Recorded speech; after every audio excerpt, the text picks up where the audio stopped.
How did a Roman whipping ritual turn into the romantic holiday we call Valentine's Day? Every February 14th, we celebrate the holiday known as Valentine's Day, named for the feast day of Saint Valentine.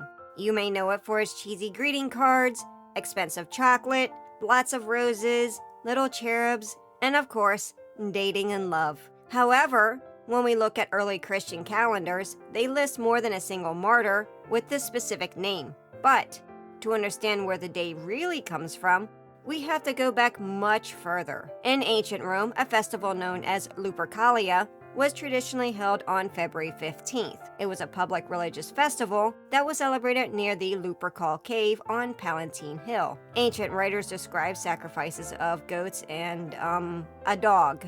Afterwards, priests known as the Luperci cut the hides from goats into strips, then entered the city and ran around striking people. It was believed that being hit by these strips of hide would make women fertile. Plutarch, one of these ancient writers, notes that the magistrates and many young men of noble families run through the city naked, and in their jesting and merrymaking, strike those whom they meet with shaggy thongs.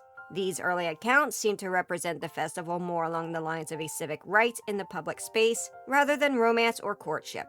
By late antiquity, Christian leaders such as Pope Gelasius I basically put the kibosh on Lupercalia and forbade participation in the festival. February 14th already existed within the church calendar as the feast day of Saint Valentine, but in the case of Lupercalia, their surviving documents don't clearly show that one holiday directly replaced the other, and most historians treat them as separate traditions that just happen to fall around the same time. But where did the association with romance come from? Well, it appeared later in medieval literature rather than Roman or early Christian writing. Geoffrey Chaucer connected the date with romance in his poem, The Parliament of Fowls. For this was on St. Valentine's Day, when every fowl comes there his mate to take. This line in the poem itself became pretty popular, and the idea spread around through later customs. As we get to the 18th century, in Britain, people were exchanging small handwritten notes for the holiday. These often included folded paper cards or short poems passed between sweethearts. Printing became cheaper, and thus proper Valentine's Day cards became affordable to far more people.